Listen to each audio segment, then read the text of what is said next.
Baghdad থেকে ধর্ম প্রচারে বাংলাদেশে এসেছিলেন দরবেশ আব্দুল আওয়াল শেখ। বঙ্গবন্ধু শেখ মুজিবুর রহমান, তার মেয়ে শেখ হাসিনা সেই বংশের উত্তরসূরি, সব সময় ফিলিস্তিনি মুসলমানের পক্ষে ছিল।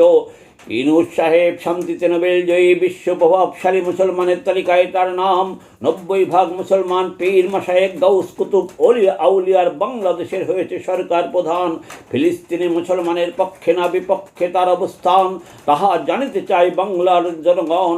যদি শান্তিতে নোবেলজয়ী সত্য, বিশ্বের প্রভাবশালী মুসলমানের তালিকায় নাম সত্য, যদি 90% মুসলমানের রাষ্ট্রের প্রধান হয়ে থাকে, আহ্বান জানায় ফিলিস্তিনিদের উপর হামলার জন্য ইসরায়েলের বিরুদ্ধে নিন্দা প্রস্তাব আনুন।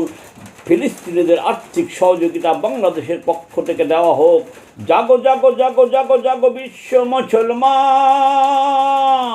ফিলিস্তিনিদের করুণ মৃত্যু কান্না দেখিয়া কাঁদে না যাহার মন। সে কিসের মুসলমান? সে ইবলিশ শয়তান, সে মানবতার দুশ্মন। ফিলিস্তিনিদের পক্ষে যুদ্ধ করিতে যেতে যদি পারিতাম, শহীদ হলেও সার্থক হতো জীবন।